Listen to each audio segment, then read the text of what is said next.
बिस्मिल्लाहिर्रहमानिर्रहीम। अस्सलाम वालेकुम नाजरीन, मैं हूं रहमान खान और आपको एयर खान ऑफिशियल के प्लेटफॉर्म से खुशामदीद कहता हूं।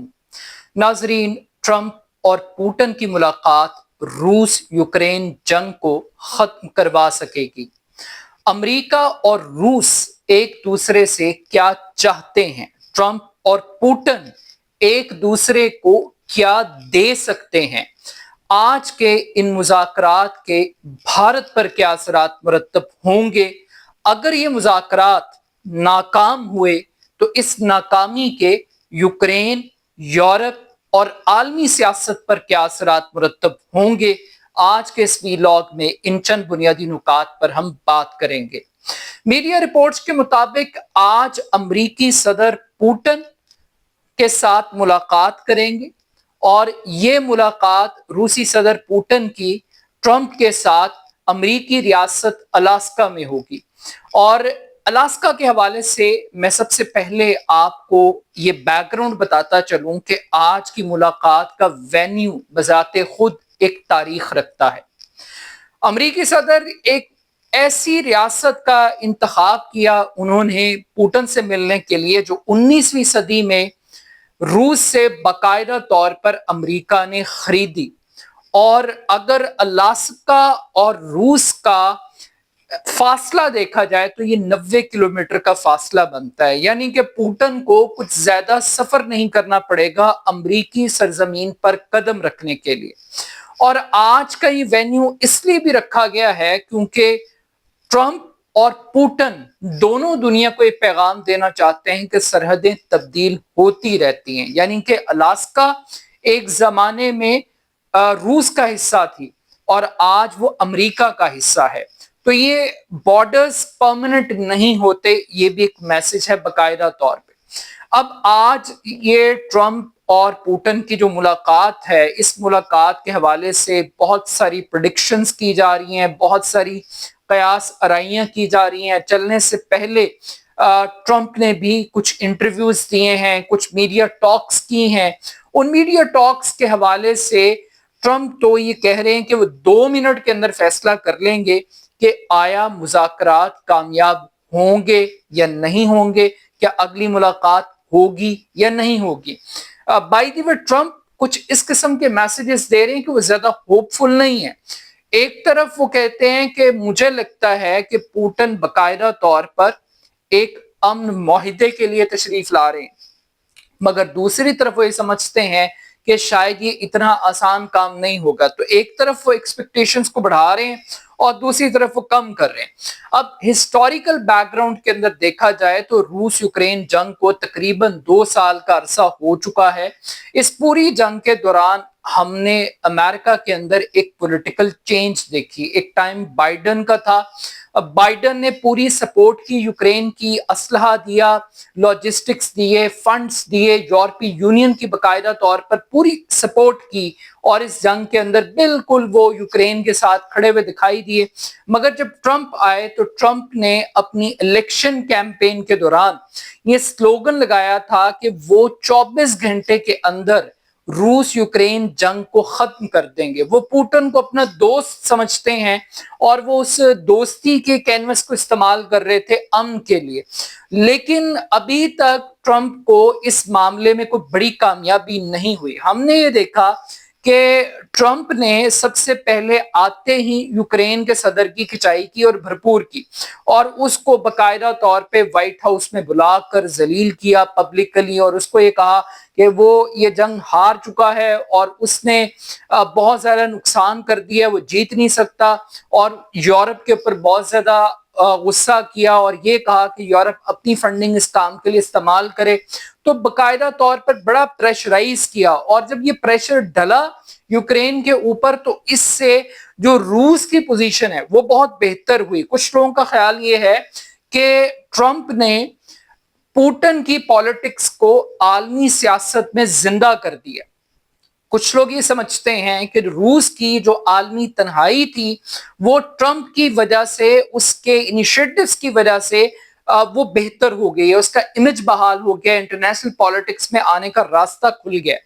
अब जब ज़ेलेंस्की की खिंचाई हुई एक नाखुशगवार मुलाकात हुई और उस मुलाकात के बाद हमने देखा कि ट्रंप ने एक नई चाल चली और चाल ये चली कि यूक्रेन से मुतालबा कर दिया कि उसकी जमीन पर जितने मादनी ज़खायर हैं 50% का मालिक अब अमेरिका होगा और एक नए तजारती मुआहिदे की एक नई शक्ल निकाल ली।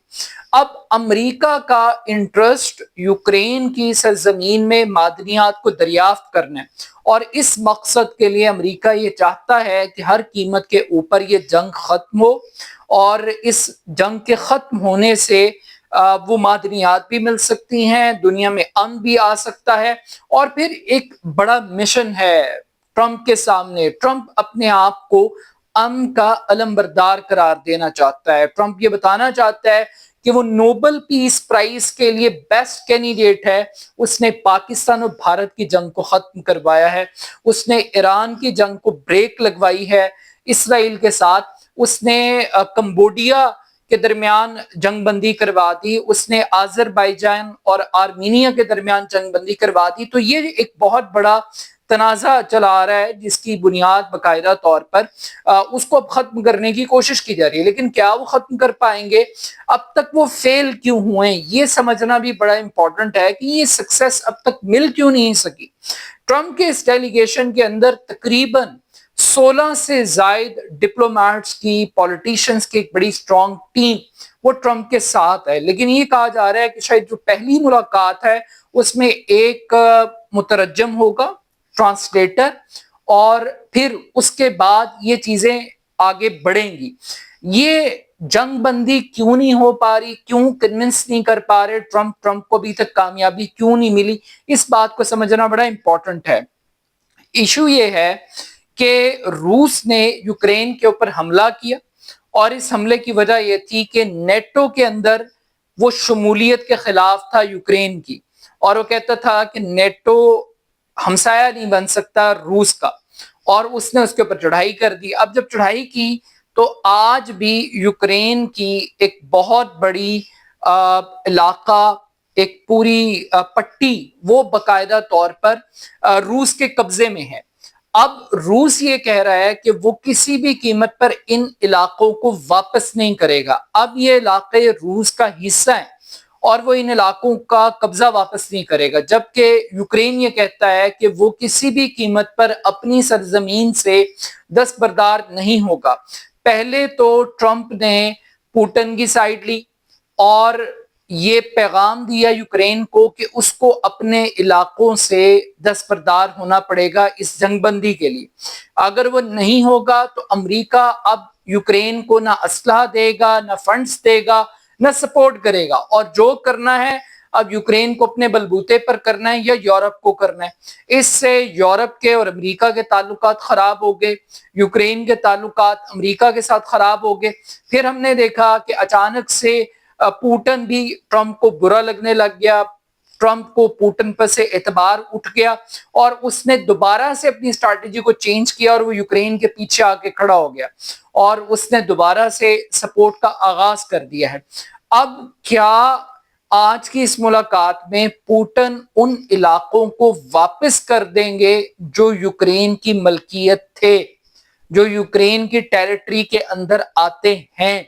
क्या वो इलाके वापस होंगे, आधे इलाके वापस होंगे, पार्शली वो इलाके वापस किए जाएंगे? अब ये एक बहुत बड़ा सवाल है और इसी सवाल के दौरान जो आलमी तज्जियाकार हैं वो ये कह रहे हैं कि जब भी टेबल टॉक की बात होती है और स्पेशली दो पर्सनैलिटीज हैं, एक तरफ ट्रंप है, दूसरी तरफ पुतिन है, तो दोनों की जो डिप्लोमेटिक स्ट्रेंथ है उससे अगर गेज किया जाए तो वो कहते हैं कि पुतिन एक फाते के तौर पर आए हैं।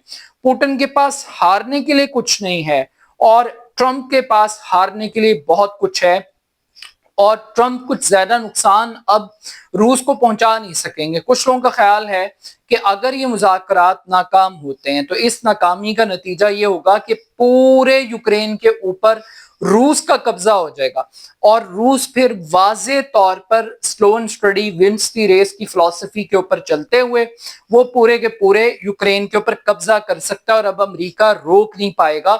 और यही पैगाम अमेरिका यूक्रेन को देने की कोशिश कर रहा है कि वो ज्यादा देर तक روس کو روک نہیں سکے گا، کیونکہ اس کے اوپر نہ صرف انویسٹمنٹ لگ رہی ہے، اسلحہ لگ رہا ہے، پوری دنیا کا ایک بہت بڑا فوکس اس کام کے اوپر لگا ہوا ہے۔ تو اب یہ دیکھنا ہے کہ کون کس کو کتنی سپیس دیتا ہے، کون کس کو کتنی فلیکسیبلٹی دیتا ہے، اور یہ دونوں آرچ رائیولز ہیں۔ یعنی ایک زمانے میں روس دنیا کی سپر پاور تھا، اور اس سپر پاور کو توڑنے کے لیے امریکہ نے اپنا کردار ادا کیا، اور آج ہم دیکھ رہے ہیں کہ امریکہ سپر پاور ہے، اور امریکہ کی جو ریموٹ ہے ایک طرح سے وہ کہہ لیجئے کہ اس جنگ کے حوالے سے وہ روس کے ہاتھ میں ہے، اور امریکہ کے جو فائنینشل انٹرسٹ ہیں معدنیات کے حوالے سے وہ بھی اس جنگ کے ساتھ جڑے ہوئے ہیں۔ تو یہ جنگ ختم کروانا ٹرمپ کے امن کے انعام کی خواہش کے لیے بڑا امپورٹنٹ ہے۔ اب خبریں تو یہ بھی آ رہی ہیں کہ نوبل انعام کے لیے وہ ناروے کی جو وزیر خزانہ ہیں ان کو بھی ٹرمپ کالیں کر رہے ہیں اور کہہ رہے ہیں کہ جناب میرا نام نامینیٹ کریں۔ اب ان خبروں میں کتنی صداقت ہے یا نہیں ہے، لیکن اس مذاکراتی عمل کا نتیجہ جو بھی نکلے گا اس کے بھارت کے اوپر سب سے زیادہ اثرات مرتب ہوں گے۔ یوکرین تو ہوگا، یورپ بھی متاثر ہوگا، مگر بھارت کی نظریں لگی ہوئی ہیں۔ امریکہ نے واضح طور پر ایک پیغام دیا ہے، اور امریکہ نے یہ کہا کہ جناب اگر یہ مذاکرات ناکام ہوئے تو بھارت کے اوپر مزید ٹیرف لگے گا، بھارت کے اوپر مزید پابندیاں لگیں گی۔ تو بھارت کی کوشش یہ ہے کہ کسی طریقے سے امریکہ اور روس کی صلح ہو جائے۔ جو آلریڈی 50% کا ٹیرف لگ چکا ہے، آلریڈی جو تلخی پیدا ہو گئی ہے روسی تیل خریدنے کی وجہ سے، اسلحہ خریدنے کی وجہ سے، وہ کسی طریقے سے ریورس ہو جائے۔ اور آج کی اس ملاقات سے نئی دلی اپنی خارجہ پالیسی کی ایک نئی ڈائریکشن طے کرے گا۔ تو انڈیا بڑا کلوزلی اس چیز کو واچ کر رہا ہے۔ مگر روس یوکرین جنگ کا ایک تعلق پاکستان کے ساتھ بھی ہے۔ یہ جنگ اس وقت شروع ہوئی جب وزیر اعظم عمران خان نے روس کا دورہ کیا، یہ ایک ہسٹوریکل وزٹ تھا، اور اسی دورے کے دوران روس نے یوکرین پر حملہ کر دیا، اور اس حملے کے بعد امریکہ کی جانب سے ایک بڑا سٹرونگ میسج وہ پاکستان کو دیا گیا، اور عمران خان صاحب یہ کلیم کرتے ہیں کہ پھر رجیم چینج کی گئی، ایبسلیوٹلی ناٹ ہوا پاکستان کے اندر، اور ایک پوری پولیٹیکل کرائسس اور ایک پوری کیمپین بلڈ ہوئی، اور وہ اسی جنگ کی آف شوٹ سے ہوئی۔ تو رجیم چینج کا بھی تعلق پاکستان کے اندر اسی جنگ کے ساتھ تھا۔ پھر اس جنگ کے جو معاشی اثرات تھے وہ بڑے سٹرونگ تھے۔ مثال کے طور پہ پوری دنیا میں جو آئل پرائسز تھیں وہ ایک دم شوٹ کر گئی، پوری دنیا کے اندر ایک فوڈ انفلیشن کا کرائسس آ گیا، کیونکہ یوکرین وہ گندم پیدا کرنے والا دنیا کا ایک بڑا ملک تھا، اور بہت بڑی فوڈ باسکٹ کے طور پہ کنسیڈر ہوتا تھا۔ تو فوڈ پرائسز نے بھی بہت زیادہ اس جنگ کی وجہ سے فلکچویٹ کیا، اور پوری دنیا کو لپیٹ میں لیا، اور پوری دنیا کے جو ریسورسز ہیں وہ اس جنگ کے اندر جھونک دیے گئے باقاعدہ طور پہ، اور ابھی تک اس کا کوئی اینڈ اور کنکلوژن ہمیں دکھائی نہیں دے رہا۔ مگر اس کے ساتھ ساتھ آج کا دن بڑا امپورٹنٹ ہے۔ آج بھارت کا 78واں یوم آزادی تھا۔ لال قلعے پر جھنڈا لہرایا مودی صاحب نے، اور تقریباً 2 گھنٹے کی تقریر کی، ایک طویل ترین تقریر کی، اور یہ تقریر پوری کی پوری پاکستان کے خلاف تھی۔ اس تقریر کے اندر آج انہوں نے یہ اعلان کر دیا ہے کہ وہ سنتاس معاہدے کو تسلیم نہیں کرتے۔ یہ جو سنتاس معاہدہ ہے یہ غیر منصفانہ ہے، اور بھارت کے کسان اور بھارت کی سرزمین پیاسی ہے، اور پاکستان کو پانی نہیں دیں گے، خون اور پانی ایک ساتھ نہیں بہہ سکتا۔ انہوں نے آپریشن صدور کی بات کی، اور پھر اس کے ساتھ ساتھ آر ایس ایس کے اغراض و مقاصد کو بھی ایکسپلین کیا، معیشت کی بات کی، خلا کی بات کی، اور بہت ساری ایسی باتیں کی، مگر پاکستان کو ایک میسج دے دیا ہے کہ بھارت نیوکلیئر بلیک میلنگ میں نہیں آئے گا۔ یہ تو دھمکیاں پاکستان کہتا ہے نا کہ ایٹمی جنگ ہو سکتی ہے، تو مودی صاحب تیار ہیں ایٹمی جنگ میں کم سے کم تقریر کی حد تک تیار ہیں۔ ہاں، مودی کو ضرورت نہیں ہوئی کہ وہ امریکی صدر اور ٹیرف کے اوپر کوئی بات چیت وغیرہ کرتے، بٹ سٹل ایک لمبی تقریر تھی، اور ایک نیا ریکارڈ انہوں نے قائم کر دیا۔ 12ویں تقریر تھی ان کی یوم آزادی کے حوالے سے، تو یہ ایک نیا ریکارڈ انہوں نے قائم کیا۔ بٹ سٹل دیکھتے ہیں کہ آج کے یہ مذاکرات کس نہج پر پہنچیں گے۔ کیا ٹرمپ بائیکاٹ کر دیں گے میٹنگ کا، یہ مذاکرات ناکام ہو جائیں گے؟ کیونکہ ایک سوال یہ بھی ہے کہ زولسکی یہ کہہ رہے تھے کہ بھائی جان آپ جو بھی کمٹمنٹ کریں گے پہلے آپ ہمیں ساتھ بٹھائیں، اور ہمیں ڈائیلاگ کا پروسیس بنائیں. ہمارے بغیر کوئی ایگریمنٹ نہیں ہو سکتا, ہمارے بغیر کوئی کمٹمنٹ نہیں ہو سکتی. تو آپ ضرور مل لیں, ٹیمپرمنٹ چیک کر لیں. کچھ لوگ کہہ رہے ہیں کہ پہلی ملاقات تو ٹرمپ اور پوٹن کی ہوگی, دوسری ملاقات کے اندر زیلنسکی بھی پارٹ اینڈ پارشل ہوگا, کیونکہ پوٹن صاحب سمجھتے ہیں کہ یوکرینی صدر کا بھی اتنا اسٹیچر نہیں ہے کہ ان کے ساتھ ملاقات کریں, بٹ سٹل دیکھتے ہیں کہ اس ملاقات کا نتیجہ کیا برآمد ہوتا ہے. اپنا فیڈ بیک مجھے ضرور دیجیے گا. میرے YouTube channel AR Khan official کو ضرور سبسکرائب کیجیے گا. بہت شکریہ, اللہ حافظ.